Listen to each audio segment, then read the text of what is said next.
everyone. Welcome to the Providence 4 and 5 Creation Care Gathering for the month of March. It is March 9th, and we're gathered for our monthly conversation. So let us open that by inviting ourselves into God's presence. The Lord be with you. Mysterious God, whose imagination and desire embrace all, we seek to discern you in the interplay of forces, in the order and chaos of the universe, and in the complexities of every living system. Give us grace to honor your goodness in what we know and what we do not know, in the world's harmonies and turbulence, and in its promise and change. For you are in, through, and beyond all that is, one God made known to us in Jesus Christ through the Holy Spirit, our inspiration and guide. Amen. All right, with that, Jeanette, are you introducing our guy? Go ahead. Did you? Oh, I'm Oh. sorry. Today we have Reverend Payton Hoegh. He is the program director of the Center for Spirituality and Nature and Chaplain for Disaster Recovery and Resilience for the Diocese of Los Angeles. His work and ministry is rooted at the intersection of creative community building, contemplation, ecology, Contemplation, justice, and belonging. He holds a Master's of Divinity degree from Claremont School of Theology and is a certified California naturalist. Today, Payton is coming to lead us in some lament and contemplation and just have those conversations. Thank you, Payton, for being here. Thank you for inviting. I'm so glad to be with you. Very much glad knowing and acknowledging that we're also focusing on lament and grief. And yet, my heart is warm and full to be in that with all of you. And so I'm just coming from another meditative space. And since I'm a contemplative practitioner, I love to just invite us into those moments of reflection as a way of grounding us and centering us. And so, if it's all right with everyone here, we're going to kind of allow that to be part of our program together. And so, I'll follow up from Jerry's beautiful prayer at the beginning to lead us through a little bit of a centering exercise that hopefully will ground us for our conversation and our dialogue on lament. And then there's a practice that I hope to invite us to later in the session, if that's all right. So, with all of that by way of introduction and gratitudes expressed, I'll ask you to just step into a moment of calm and quiet, to find a comfortable posture, and if it feels safe, right, and appropriate, to allow your eyes to close. Just to enter into a moment of stillness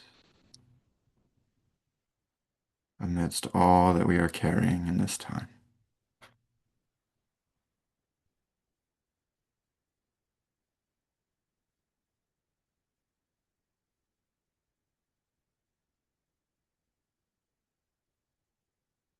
Take a deep breath, perhaps the deepest breath you've taken all day. And as you exhale, just allow your shoulders to fall, your body to relax in whatever ways it can.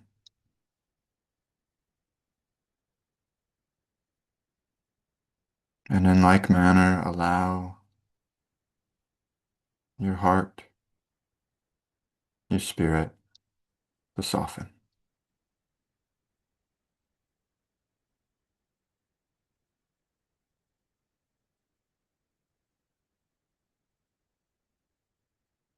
Allow all that is to simply be as we bring our full presence to this place.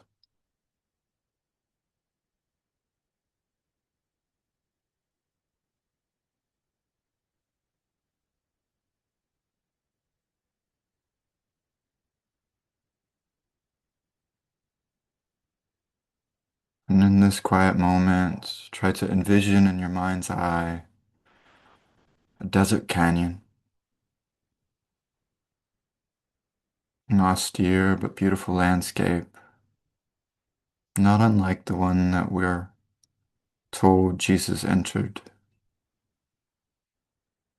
during this time we mark as Lent.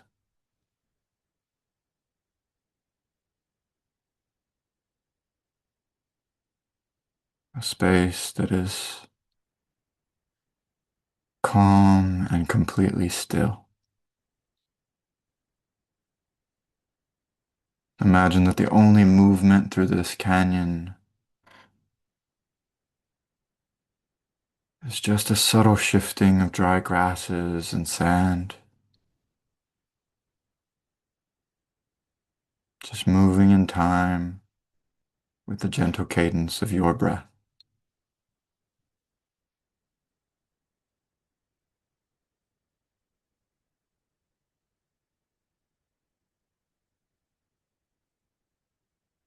Notice how bright sun illuminates the space, brings clarity to details, to every element of this desert landscape, stones and cacti, hardy vegetation, ancient rock formations.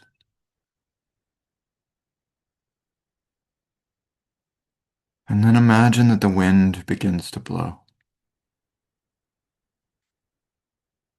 See how the sand is stirred and all that was still and calm and quiet is made tumultuous. What you could see clearly becomes blurred.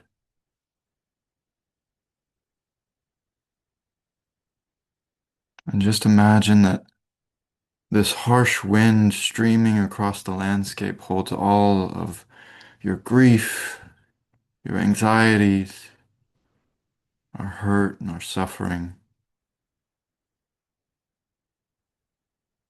the pain of the world, throwing us off kilter.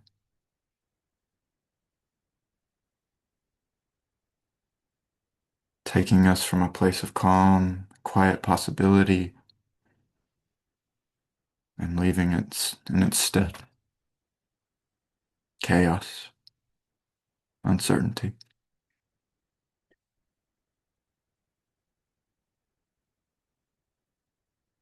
And now take another deep breath.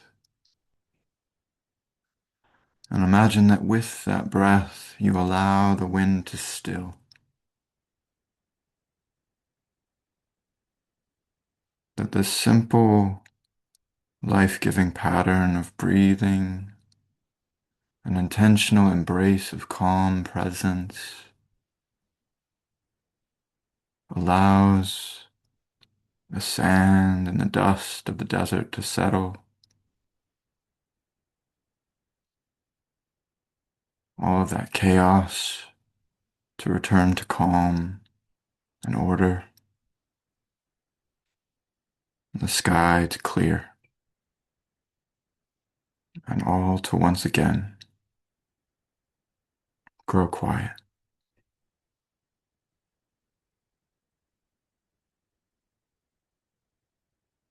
And allow that same stillness to just resonate in your heart and in your spirit.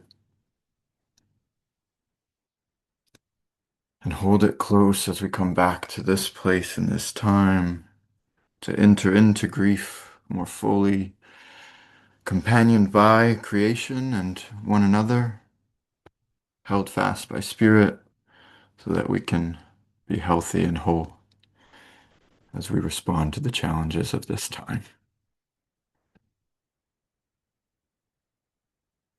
Thank you for walking with me in that centering. And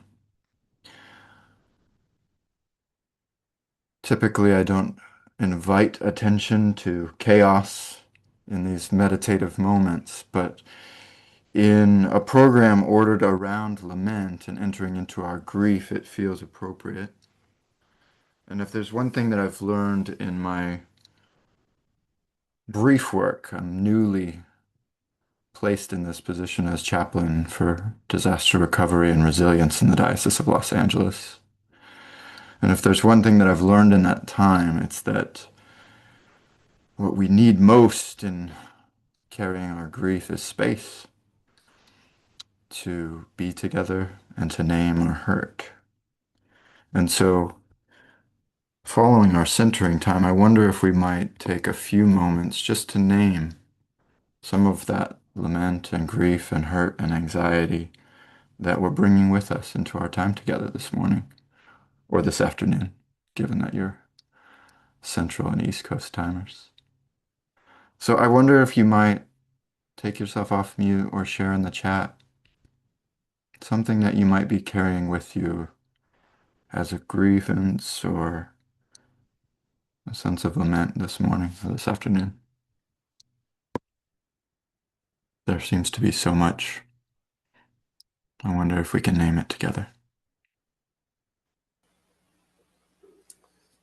Yeah,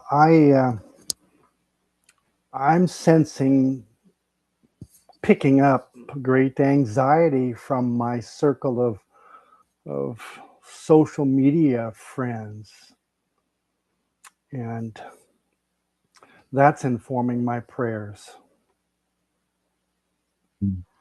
Thank you, Perry.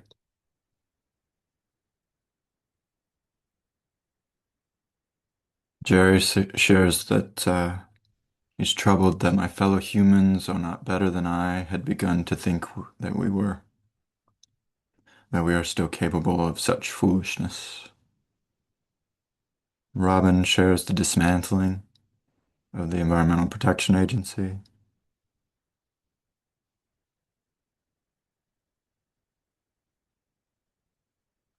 Layla shares indifference to suffering from environmental damages.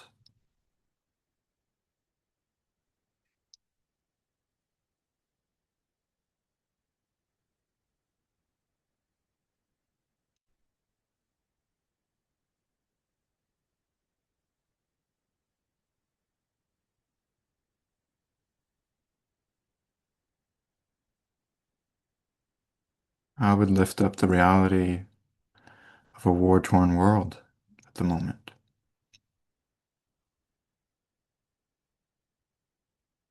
Robin shares incivility to one another, war, ice.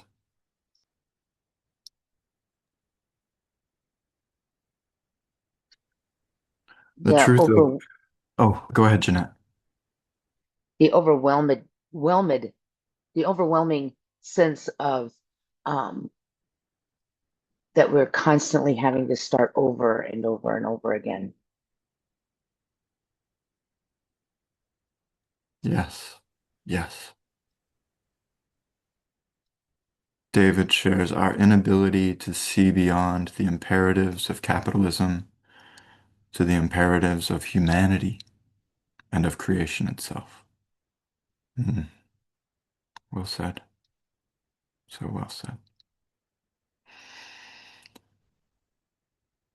And the truth of this moment that we are in, but also the realities of our lived experiences, is that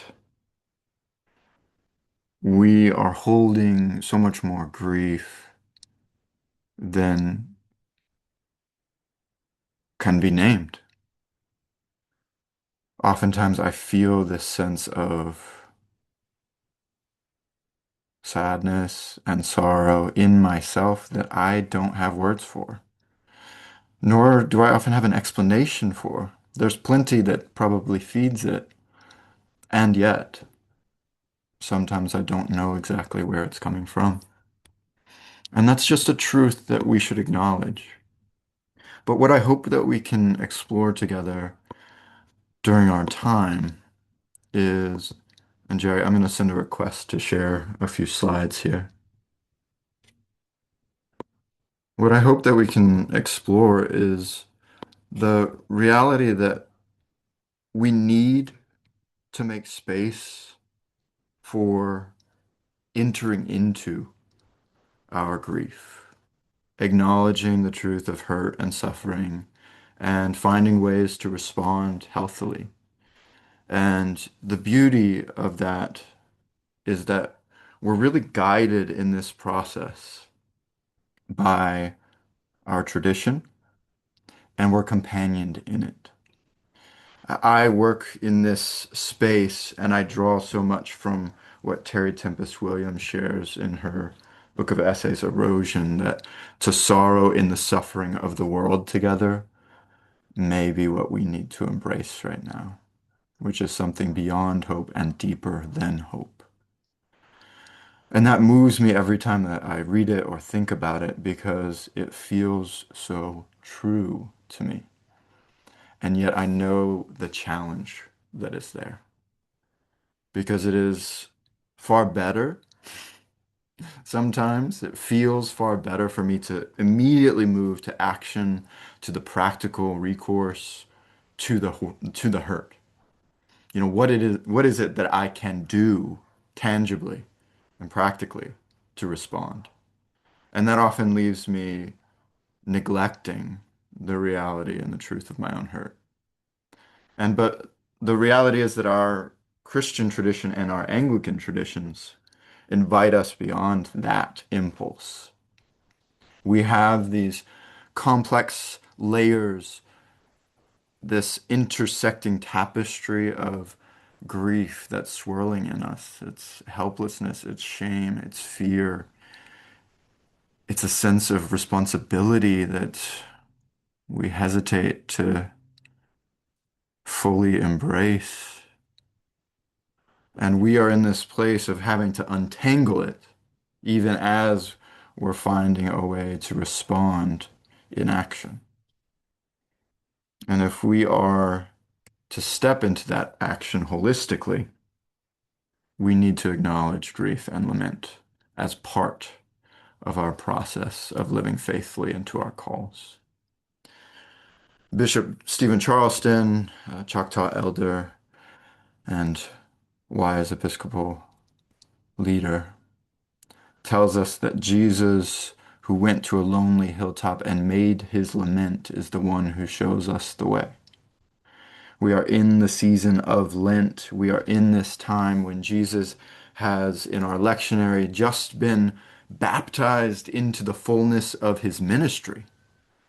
He's been acknowledged by the descending dove of the Spirit, and his immediate response to this truth and this development is to follow the guidance of the Spirit into the wilderness, to this quiet time of reflection in a desolate place, a place of trial, but also of formation.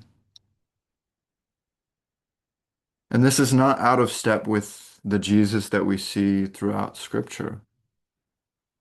When Jesus in his ministry is confronted with the grief and anxieties of his time, of his community, he responds with outpourings of sadness and sorrow, with rituals of lament. Jesus wept is my favorite verse in the Bible, not only because it is the easiest to remember for me, but also because it is one of the most important reminders for me of Jesus' emotional experience as a divine incarnation. We see Jesus respond to the death of a dear friend, not with an immediate practical response in resurrection, but with a relational response to be with his friends in their hurt, in their loss, to cry with them before the healing action. And that must be instructive for us. Even on the cross, Jesus is echoing the voices and wisdom of the scriptures that have been instructive for him in his expressions of hurt, of trauma, of grief. Eloi, Eloi, lama sabachthani. which is itself a reference to the Psalms. As we're entering into this time of grief and lament, as we're reflecting on Jesus' own example during this time, what strikes me as important for us to name as proponents of creation care and creation justice, of creation appreciation and engagement and healing, is that we're told in the Mark passage that Jesus follows the voice of the Spirit into the wilderness to be with the wild animals, even as he is attended by angels. And that word with is striking to me because there are many ways that we can receive it. And it is, once again, for me, that relational impulse. It is companionship in trial, in suffering, in hurt. And the reality that Jesus himself steps into this time of trial and temptation, of reflection and formation, companioned, not alone, companioned by angels, by the Spirit that we're told stays with Jesus in this time, and by those creatures of the wilderness as well. And I wonder what that does for us in our own responses to grief during this time, what lessons we might draw from it, what wisdom is present there, and the ways in which our tradition, the scriptural tradition, our Anglican tradition, might guide us in embracing that companionship. Companionship as a community of faith and companionship with this divinely created world. The Psalms offer us their reminders that we have space and we have an imperative to lament, that we can and we must complain to our God because God can receive those complaints and hold them with us as Jesus did with his close friends in grief. The psalmic tradition is there as part of our patterns, our orders of service, the ways that we engage our tradition, our liturgy, and our faithful ways of being. And we ourselves need to find ways of creating new psalms that speak to this time of trial and testing and hurt, so that we might rethink the meaning of faith in this time as we lament and as we respond faithfully.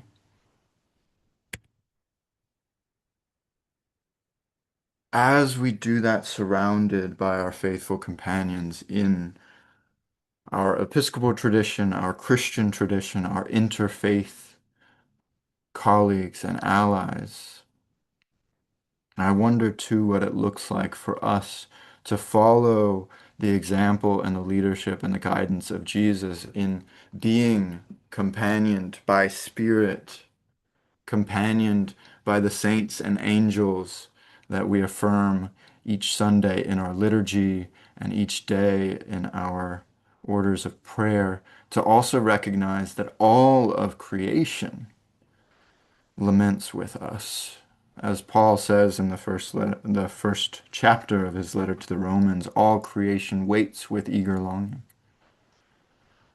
All creation is walking with us in our grief, our lament at this time.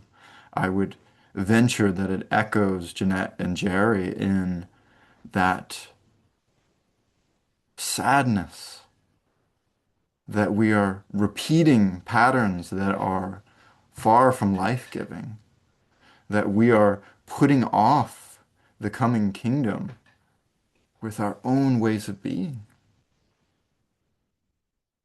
And yet, in that sorrow, in that expression and outpouring of grief and lament, we also know that creation companions us in praise, in worship, in joy.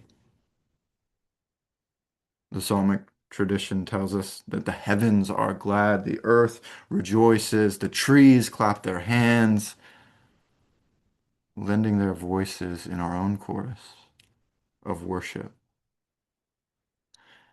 And this is the truth that's passed on to us through our faith tradition. It is a truth that, yes, there is suffering, there is hurt, there is pain, and we are never truly alone in it. And if we are to respond to it in ways that are faithful, we need to embrace that companionship, to enter into our grief, to express our lament, to engage our rituals that guide us in acknowledging hurt and pain and sadness and sorrow and struggle, surrounded by the communion and instructed by that relationship, by the intimacy of presence, so that we might be more healthy and more whole when we pour out from that grief in a recourse of action. Belden Lane is one of my most valued teachers, even though he is no Episcopalian. We'll forgive him that. Belden says that there are times when the soul needs a canyon, this wide, empty space, unoffended by our rage, uninsulted by tears. What are canyons anyway but great absences, losses, vast places for pouring out our grief? And I wonder if Belden is echoing Jesus in this Lenten season, Jesus in his time in the wilderness, in his time of trial and testing. I wonder what Jesus' own lament looked like during this season of trial, and what that wilderness took on as an outpouring of sorrow from God, God's self. What were the wild companions walking with Jesus in experiencing, in acknowledging, in entering into, so that Jesus might then enter into the fullness of his own ministerial expressions? And what are those places for us? What are those open canyons that allow us to engage lament? Are those open canyons our rituals of lament for the Anglican tradition? Are they the sacred places, the wilder companions in our local ecosystems that might allow us to express and engage lament more fully, so that we might be sustained for faithful work? Now, I've said a lot of words in the past few minutes, but really what I'm hoping to explore with all of you is a dialogue with each other and with creation about what it looks like for us to enter into lament with an understanding of companionship and with an intention of creating space in ourselves and entering into space with intention because it has been shared with us by God. The created world, our local ecosystems, are sacred places where we can step away for moments of quiet, where we can experience mental and physical gifts of comfort, and we experience there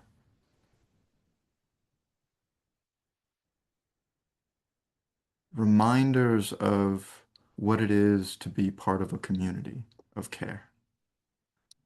Reminders and lessons of what it is to adapt to the realities of obstruction, of barriers, of hurt and suffering. How we might be more resilient, and how through stillness we might cultivate creativity so that we might act. And so since I'm a practitioner so much more than just a speaker, I get caught up in my words more often than I would like. I just want to invite us just to take a few minutes to engage a practice of lament together. I referenced earlier what it looks like for us to follow the guidance of the psalmist in finding the expression of new psalms for our time. And so I would invite you to a brief practice of engaging the companionship of creation as a way of finding those words. And so I've got a short practice here on the screen that I hope might allow us the space and the opportunity to ask questions and to experience that companionship more fully. And so if you would just take, Jeanette, Jerry, what's our timeline for tonight or for this afternoon?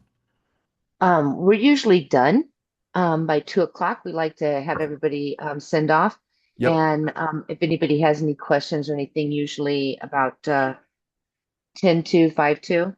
Yep. So is that Perfect. good? Yep, that's perfect. So what I want to do is just allow you, and my hope is that you won't drift off during this time, but that you will drift off.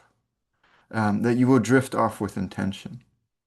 To engage the living icon, as I think Jerry might name it, and engage mindfully with your companions in this local sacred space that you are walking in. And to hold the grief that you've named already and grief that has gone unnamed, and listen closely for echoes and response. And that you might take some time to craft a prayer from that.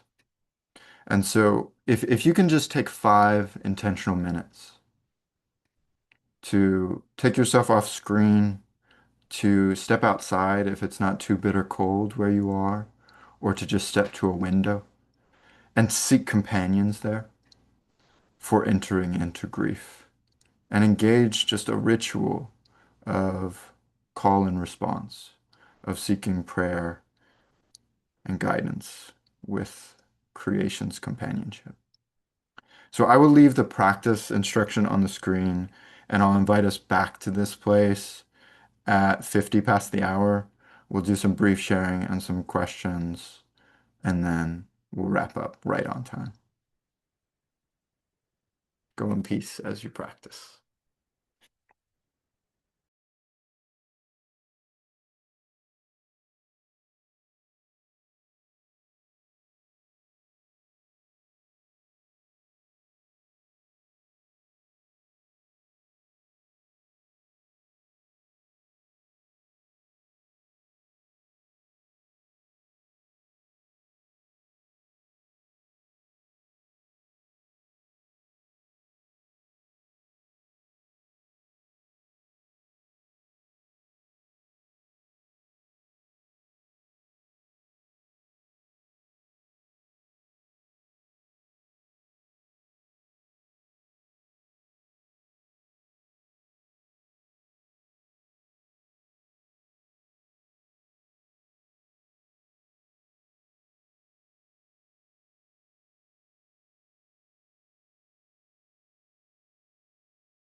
You can hear the sound of my voice.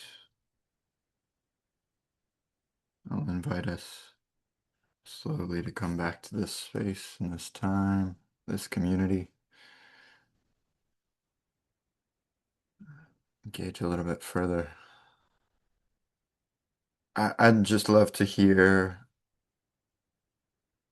your experiences, what it's like for you to enter into companionship in grief, and not just with other people, but with the created world as a added layer of companionship. So if you would just share about your experience, maybe if you had a prayer that you actually wrote, you could share that as well. But tell me what it was like for you.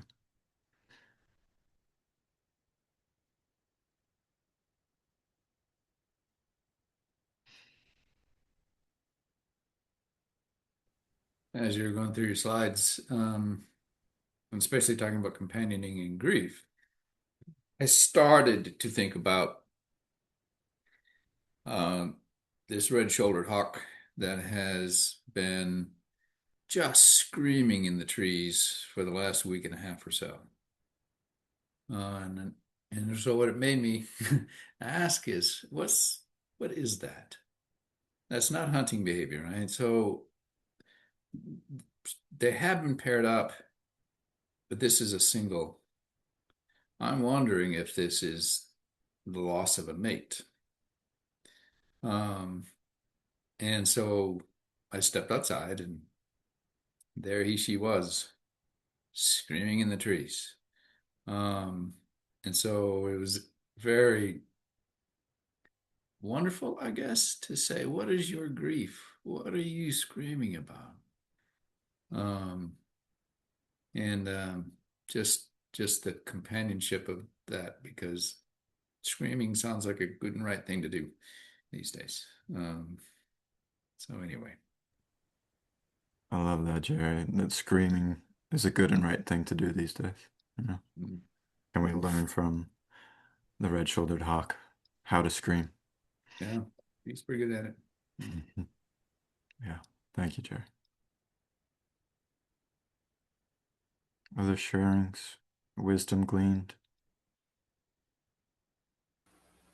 or responses just to the concept of being companioned by the created world in this way. I'll try and share some of mine if you can you hear me? This is Mary Weber. Yes, thank you, Mary. I'm actually in Gold Canyon, Arizona. So when you talk about images of the desert, I am here, and it just resonates so deeply. And I was just doing Qigong just before this. So that is like my moving meditation to, I think, um, just that's kind of the only way I can meditate these days, because the only way I have enough time to and space from taking care of my mom. But I did try and just like poke my head outside, and there's these wonderful little gamble quails, if you know what they are. They got this little plume on there, and they're just bopping along. So I wasn't feeling a lot of my grief and angst right now because I had just done qigong, but it was just like I just kind of relaxed into where that little quail was, and it's like, God's there with that quail. He's here with me now, and it was just such a feeling of presence. And the quail's not, at least that I can tell, worrying about where his next meal is, but they're always looking around, busy in this, that, the other thing. So that's all I can share for at the moment. But that was what attracted my attention in the desert right now. I love that, Mary. Thank you for that sharing. I'm holding that image of the quail kind of bobbing along with its little crown. And Jesus does instruct us, look to the birds of the air. How often do we take that literally? How often? Other sharings. I stepped outside my front door and stood beside this kind of sad little plot that I put in last year of native plants. And they're kind of popping back up this spring. And then I looked around and there are wildflowers growing in the unmown lawn. And I had been grieving that I can't do enough to make a difference. It seems like there's nothing you can do. And then you look at the little wildflowers growing and the insects flocking around them, and there's something we can all do, and everything is enough, right? I absolutely love that. That just sang in my heart. Truly, truly. Thank you. Perry shared in the chat, I envisioned for each of us a place in creation we might know as the least hospitable, least comforting, least conducive to solitude, where we might empathize with those suffering the chaos of war. Oh, Barry, thank you for sharing that. That sits heavy on my heart in the best way, I'd say, in the most important way. Thank you for that. Yeah. Yeah, I want to affirm his calling out that this kind of contemplation and healing attention doesn't require beautiful spaces. This isn't nature love. This is connection with that which is. Thank you for that reminder, Jerry. I did a talk on Wednesday about creation and spirituality, and it went well. And one of the dialogue partners said, you talk a lot about nature attuned contemplation and wonder and awe and the gifts of creation, and there's a lot in creation that is not so pretty, that's not so nice. And I just smiled and I love that. I love it when anyone brings that up because that is true. And just like Jerry said, that is what is. And my response to that is yes. And every time I look out the window, there's a California live oak right here on the land that I tend. And it had a bark beetle infestation and almost died. And every time I look at it, I remember that that oak knows what it is to suffer. And every time I look at that oak, I think of the crucifix in my church and the reminder that God knows what it is to suffer. And all of it is connected. All of it. And my hope is that from an exercise like this one, from conversations like this one, from the work that you're doing together as provinces, we might not lose sight of grief and lament as a right and necessary part of what it is to live a faithful life and to be faithful in our ministries.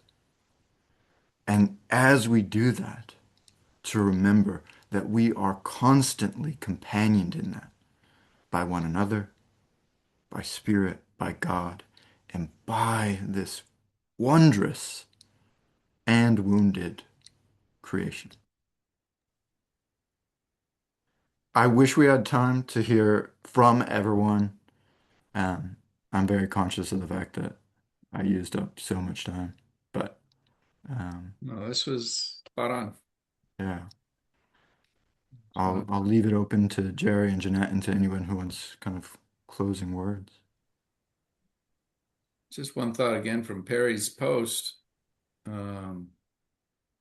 With those suffering the chaos of war, have we thought about how many animals we've been killing over in Iran? And how many animals we killed in Nicaragua? And how many animals have been killed in Gaza? So just also that lament.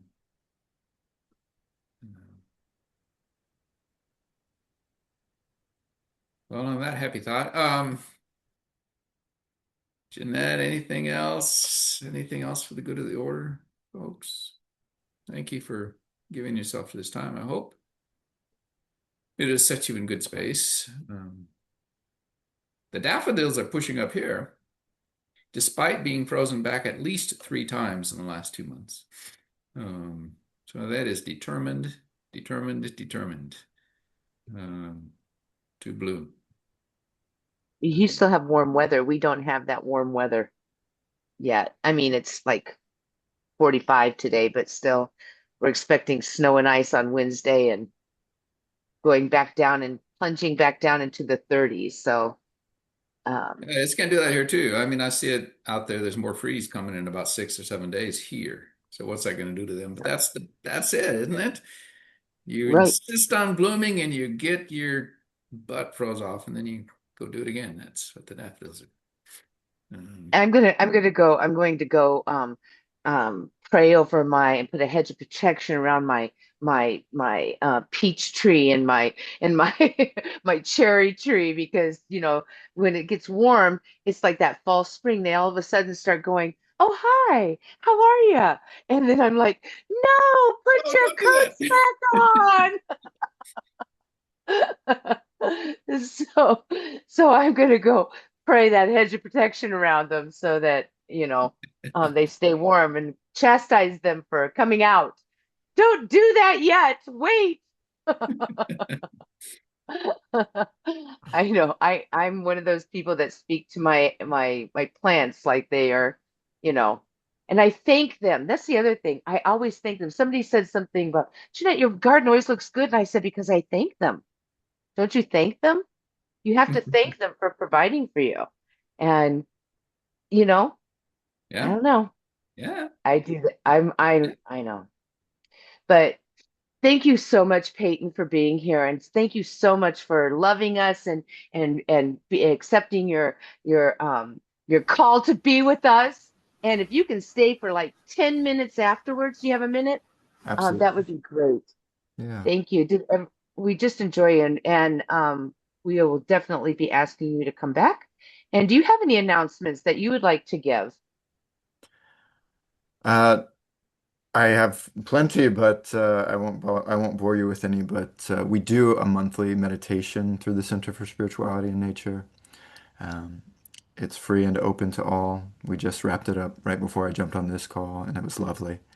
And the schedule for that is on our website, spiritualityinnature.org. And it's just a lovely time for setting aside a moment for quiet and for companionship and community and some nature attuned practice. And it's a good way to start your month. So I'll invite you to that.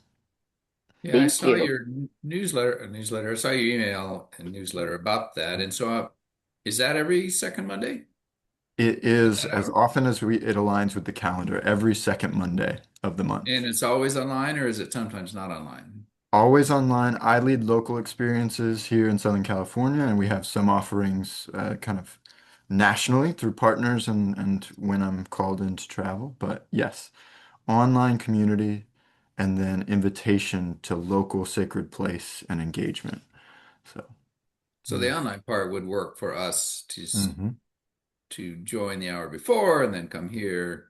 I We would got nothing love else that. to do, but spend all this time in online community. I would absolutely love that. Yes. All right, well, folks, go in peace to love and serve the Lord in all creation as you go. Thanks be to God. Thanks be to God. Thank you all for being here. Thanks, Good to be Peyton. with you. Thanks, everybody.